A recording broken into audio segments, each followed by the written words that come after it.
Okay, so this is a little electric kettle that was sent to me by Stoke Voltaics, and it's called the JOULLE.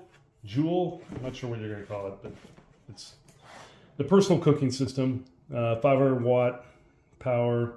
It's from Let There Be Light Technology Co. Limited, made in China. So this is a little portable kettle that we're thinking might be kind of handy for camping and keeping it in the van. We're going to go ahead and try and make entry here.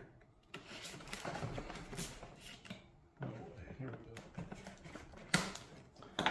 All right, let's see what we've got in here. It's well packaged.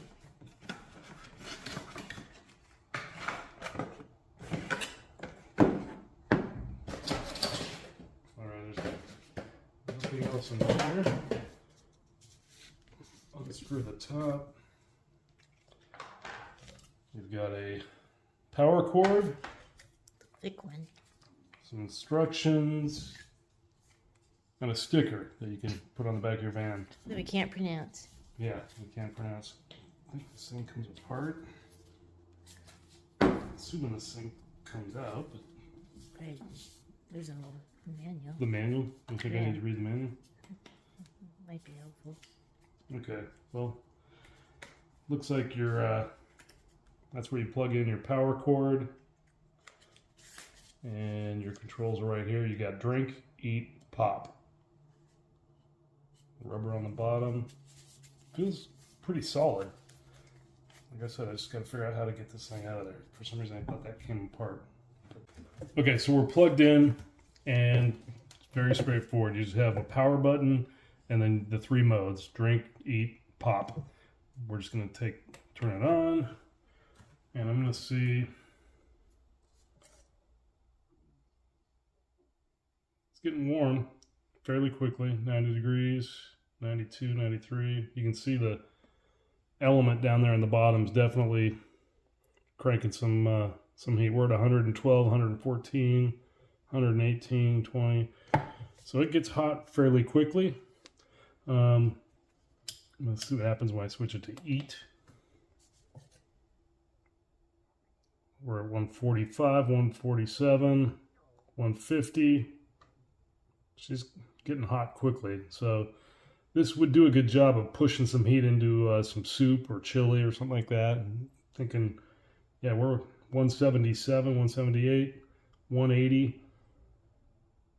Definitely quickly gets up the temperature. We're coming up on 200.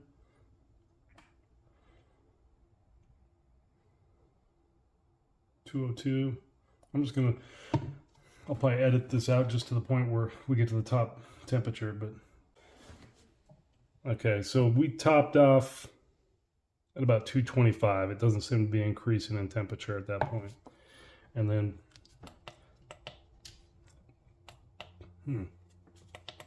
I bet it's overheated. I'll bet that's what's going on. So it's not letting me turn it on because I think without water in there, it's just getting too hot too quick. So probably not the smartest experiment I've ever done, but you know, in the interest of science, we have to do these things. I'm gonna put some water in there to cool it down, and let's see if it resets it. So we just filled it with water, knocked down the temperature. Let's see if we're back on. So I'm gonna put it to drink, and let's see if we can get this to bring this to a boil fairly quickly.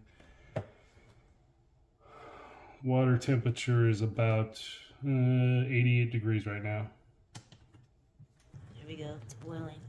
Okay. So it took about 4 minutes, and we have come to boil, which is pretty impressive for a little device like this. It's showing a surface temperature of about 205, 207. The outside's definitely pushing heat, so it's a good thing they have this insulated cover, because that would burn the crap out of you if you touched it. So that's pretty impressive. So we got to boil in about 4 or 5 minutes. We're going to shut it down and try something else. All right, so the inside of the kettle, it's got a graduated level markings. Shows you, how much you can put in. It's saying basically max safe fill is at 16 ounces, and I think we just did more than 16 ounces. So we right off the bat exceeded the test requirements. Just breaking all the rules. Okay, so what we were really excited about was doing some popcorn in this. That was Yes. appealing. So it gives you the instructions. You fill the lid with the popcorn kernels, and then you dump those into the kettle. Oh. Don't quit making a mess. Oh boy. All Let me right. help you out there. Thank you. Okay, All right. so you're going to dump that into the kettle. And there is a little opening on the corner there, so I had to put my finger right there. Otherwise, they're falling out. Okay, so there. Whoops. You're making a big Makes mess. it a little hard to pour it without.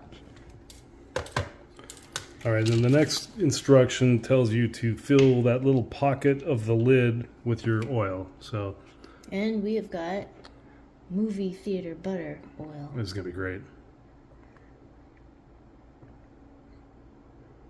And you're just going to dump that, spread that over the top. I guess so. Okay. All right, so we did that. Now, one thing that's a little frustrating is that they mentioned this popcorn accessory it goes through the top to help stir the popcorn. Well, it didn't come with that, so we're just gonna wing it and see if we can make this work. So, you want to go ahead and select pop and press the On button. pop. Okay. So it's Go on ahead, yeah. pop. And Boom! Here we there go. we go. All right, let's see how long this takes. I was trying to think if there's something narrow enough that we have that. Bring a piece of welding rod from home and I'll just bend it 90 degrees. Okay, so I started a timer about a minute into this, so we're at about the 3-minute mark. You can kind of hear something going on in there. Can't really tell, but hopefully we're getting close to a popping event.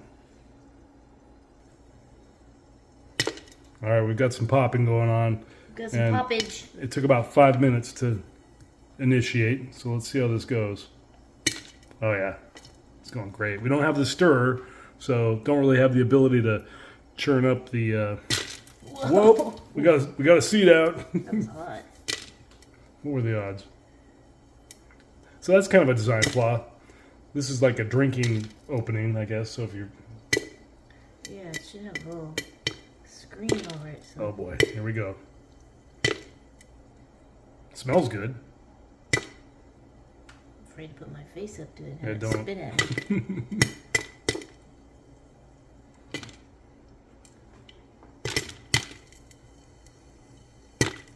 I see some kernels being blown around in there. Yeah, maybe we don't need the stir. Maybe it's gonna be just fine. Pretty simple. Pretty easy to clean up. Car ride. Yeah, have this in your car, make some popcorn while you're driving down the freeway. I mean, this would smell so nice inside a small car. It's almost full. I feel like we're getting close to the end of this popcorn Yeah. cycle. Power's still on, so she's still cranking some heat into the... What little seeds are still left. It's gonna blow its top. Wow. It's almost full. Keep going, or you want me to turn it off? Let's see what it does about shutting itself off. Yeah, because it's still on. So I guess when the lid gets pushed off, that's your indication.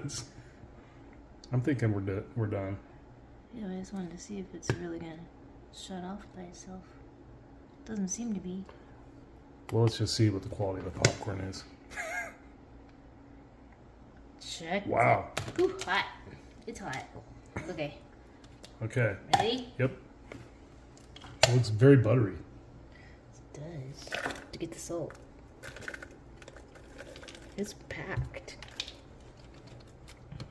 Is it like Here, stuck in? maybe a spoon.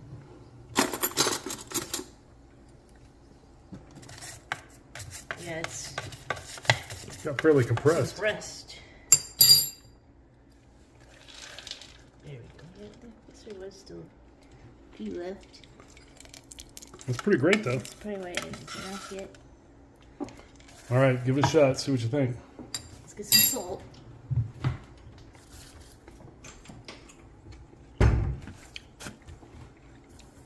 All right.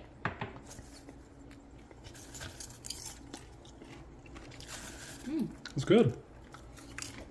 Okay. Yum. No? I like it. Cool. So that's the popcorn test.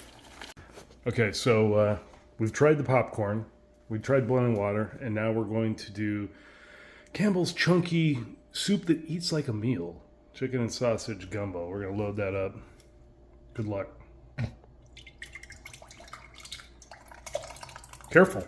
So we'll put it on eat mode, turn it on, and we'll start a stopwatch here, see how long this goes. And we're using a battery just to simulate some camping conditions, and we're showing 420 watts for cooking soups. So we'll see how this goes. You can hear it. Yeah. It's making noise. Okay, so it's been 3 minutes and we're showing 116 degrees on the surface, a high of 167. So, what do you think? Think it's ready? It's pretty clever. What do you think it's ready to? When should we shut it off? I would say now it's starting to look like it's getting little bubbles. So Before you do that, I want to just see what the difference is when we go. I want to see the different wattage levels. We're drawing 425 for eating, drinking 426. Not seeing really a big difference between those two modes. And let's go to pop.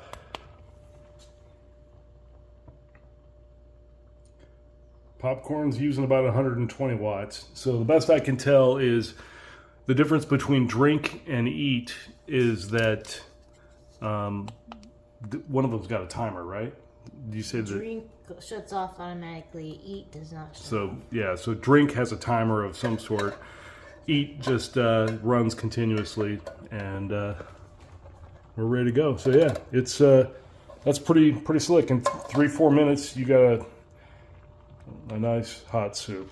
So very handy, and didn't use a tremendous amount of the battery. We're in still good shape there, so I'm shutting that off, and we're gonna have soup. All right, so we're gonna wrap this up. We've had this now for a couple of weeks. We've gone camping with it, used it for making soup, boiling water. I'm pretty happy with it. What do you think? It's great for soup in the van. Yeah, it's been cool. It's been pretty handy. It's very simple. Thinking about using it to replace the Keurig and just use the coffee press. But what do you think about that? Yeah, she's all for it. No, it does exactly what you would expect it to do. Maxes out, I think, at about 500 watts, so it's not a huge power drain. Super small, and yeah, gives you some versatility, making popcorn, soups, coffee. Extremely small and very handy for a van. You can fit it in your drawers, and it's not going to take up a lot of space, and just gives you a little bit more versatility. Don't need, we don't have a microwave in here, so anything we can do to change things up here is good. So hope you like the review. Go ahead and thumbs down and unsubscribe or whatever it is you need to do. I'm not going to beg for help here. I do enjoy comments, though, snarky, and personal attacks are welcome. So thanks for watching.